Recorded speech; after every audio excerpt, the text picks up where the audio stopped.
Hello అండి, అందరికీ నమస్కారం. ఈరోజు మనం వి రుక్మిణి గారు రచించిన మా ఆవిడ అనే ఓ చక్కటి కథను విందాం. ఇక కథలోకి వెళ్దాం. ఏమండి, అమెరికాకు వెళ్దామండి అడిగింది మా ఆవిడ. ఏ, ఇప్పుడేం దుబ్బుడై? బాగానే ఉన్నాం కదా. ఉన్నాం. మీరేదో ఐఐటిలో చదువు వెలగబెట్టి అహ్మదాబాదులో ఎంబీఏ చేశారంటే అదెంత చదువునని ముచ్చటపడి గర్వంగా చేసుకున్నాను మిమ్మల్ని. ఇప్పుడు మీరు చేస్తున్నదేంటి? ఆ కంపెనీ స్నోలు, సబ్బులు, షాంపూలు అమ్మడమే కదా. ఆహా, పర్వాలేదే. చదువంతగా లేకున్నా నీ రూపం చూసి ముచ్చటపడి ఏదో సర్దుకుపోతాంలే అని చేసుకున్నాను నిన్ను. ఇటువంటి తెలివితేటలకేం తక్కువ లేదు. కంపెనీ వైస్ ప్రెసిడెంట్ని నేను. నీకు సబ్బులు అమ్ముకునే వాళ్ళ కనబడుతున్నానా? భేష్. ఇంతకీ ఆ అమెరికాలో ఏముందో చెప్పు. నువ్వు చెప్పకుండా నాకేం తెలుస్తుంది? ఈ ఎకసక్కాలకేం గాని మా చెల్లెలు మరిది పై నెలలో అమెరికా వెళ్తున్నారట. ఆ గది సంగతి. వాడికంటే ఇక్కడ ఉద్యోగం సద్యోగం లేదు.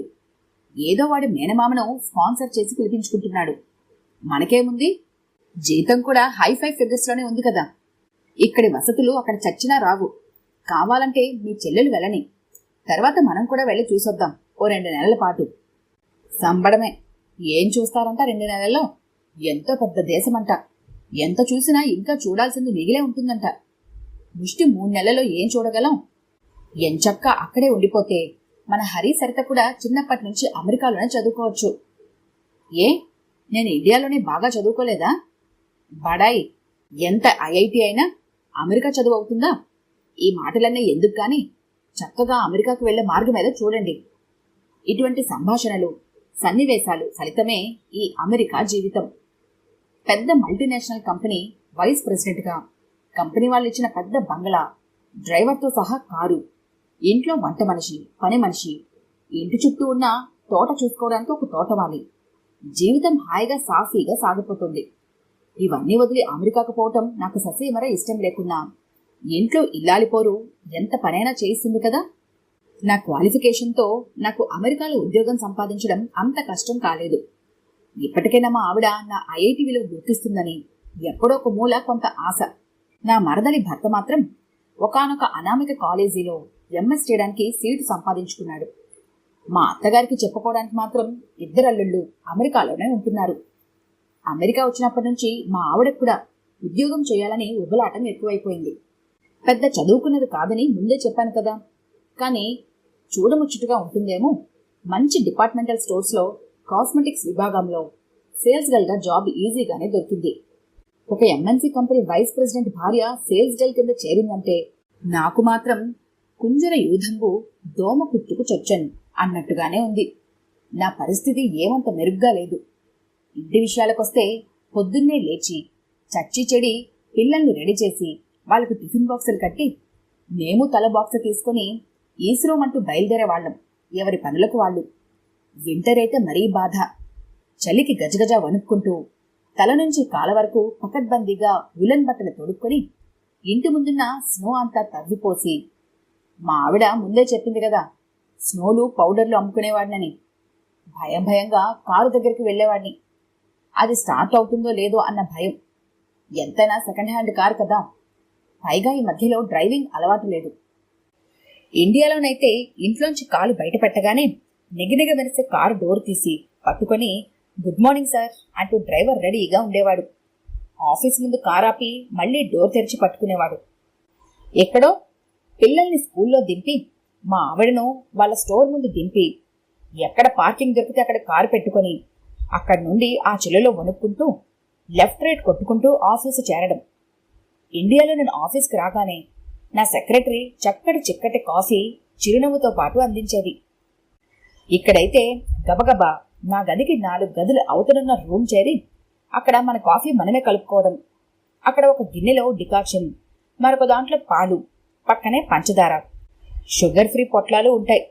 ఎవరికి కావలసినట్లు వాళ్ళ కాఫీ కలుపుకోవడమే.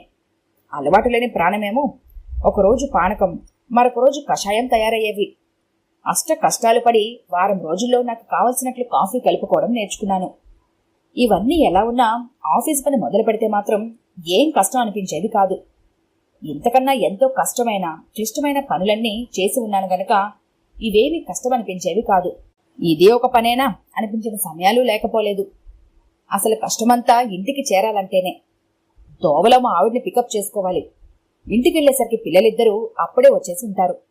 వాళ్లను స్విమ్మింగ్కో బాస్కెట్బాల్కు తీసుకువెళ్ళాలి, తీసుకురావాలి. ఉన్నది ఒకటే కారు, అది లోన్ తీసుకుని కొన్నదే. ఇప్పట్లో రెండో కారు ప్రసక్తే లేదు. నాకు ఈ డ్రైవర్ పని నుంచి ముక్తి లేదు. వాళ్లను తీసుకుని ఇంటికి వచ్చేసరికి మా ఆవిడ 2 సాంబార్ క్యూబులు డీప్ ఫ్రిడ్జ్లోంచి తీసి మైక్రోవేవ్ చేసిన సాంబారు, రైస్ కుక్కర్లో రైస్ పడేసి ఉంచుతుంది. కూరలు గట్రా ఉండవు. అవి ఆదివారం స్పెషల్స్.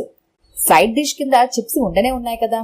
ఆ భోజనం చూడగానే పిల్లలు, ఛీ, ఈ సాంబార్ మాకొద్దు, రోజు సాంబారేనా అంటూ అన్నం తినంగాక తినమని మారం చేస్తారు. తింటే తినండి, లేకపోతే లేదు. పొద్దునుంచి నిలబడి నిలబడి కాళ్లు పీకేస్తున్నాయి. ఇక వండి వచ్చే ఓపిక నాకు లేదు బాబు అంటూ కాళ్ళు 2 సోఫా పైన పెట్టుకుని కూర్చునేది. డాడీ, నువ్వైనా చెప్పవా ప్లీజ్? దిగులుగా నా వైపు చూసేవారు. ఇండియాలోనైతే వంటావిడ పిల్లలు రాగానే వేడివేడిగా దోశలో వడలో చేసేది. అయినా సమోసాలో మరేదో కావాలని పేచి పెట్టేవాళ్ళు. వాళ్ళని చూస్తే జాలేసి నేనే ఏ పాస్తానో చాక్లెట్ శాండ్విచ్నో చేసి పెట్టేవాణ్ణి.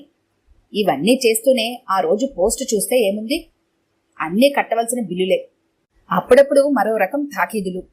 మీ ఇంటి ముందు లాన్ సరిగ్గా మెయింటైన్ చేయడం లేదు, ఇట్లా అయితే మన ఏరియా ప్రాపర్టీ విలువలు పడిపోతాయి, కాబట్టి అగ్రిమెంట్ ప్రకారం లాన్ మెయింటైన్ చేయమని నోటీసు. ఐఐటీలో సీటు వస్తే అంబరాన్ని చుంబించినంత సంతోషం.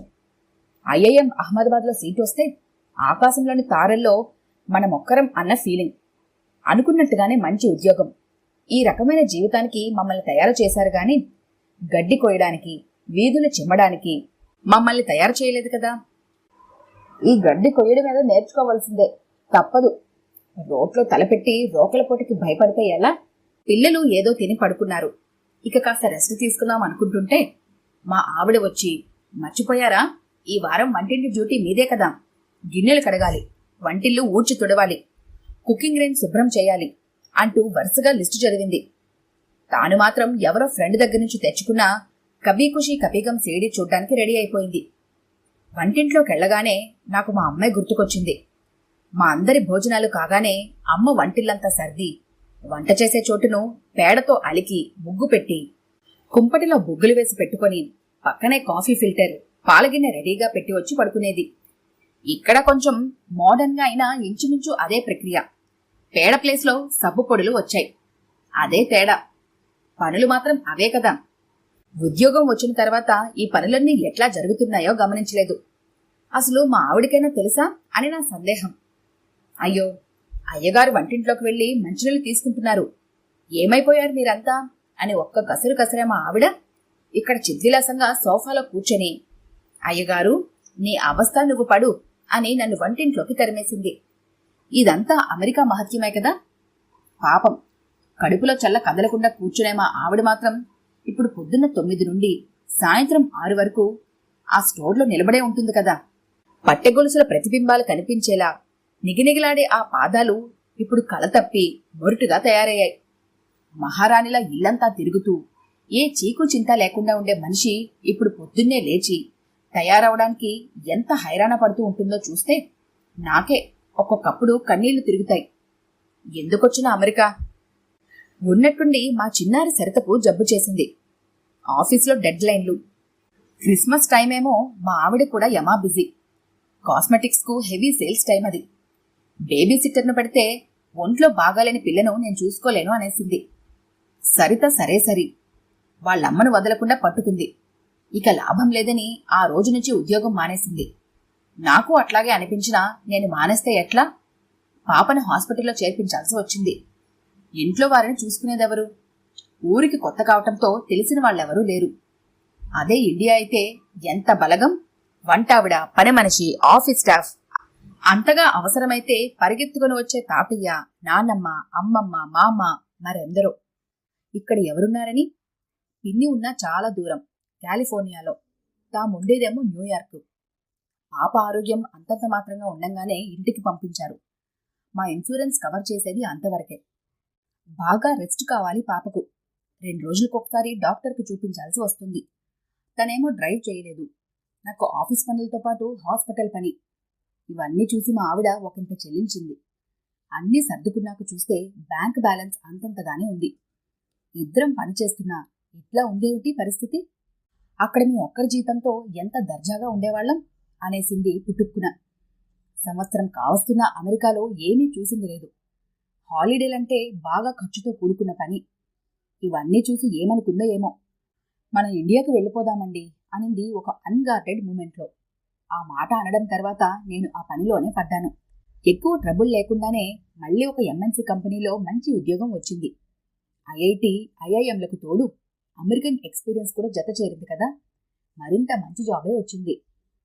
రోజులేమిటి, సంవత్సరాలే గడిచాయి. హరి ఐఐటిలోనూ, సరిత ఎంబీబీఎస్లోనూ చేరారు. ఇద్దరు హాస్టల్స్లో ఉండటంతో మేమిప్పుడు పూర్తిగా ఫ్రీ. 3 నెలలు సెలవు పెట్టి యూరప్, అమెరికా అంతా చూపించాను మా ఆవిడకు. తను మాత్రం మళ్ళీ అమెరికాలో ఉండే మాట ఎత్తితే ఒట్టు. ఈ కథ కనుక మీకు నచ్చినట్లయితే లైక్ చేయండి, షేర్ చేయండి. మరిన్ని ఇంట్రెస్టింగ్ కథల కోసం మా ఛానల్ని తప్పకుండా సబ్స్క్రైబ్ చేసుకోండి.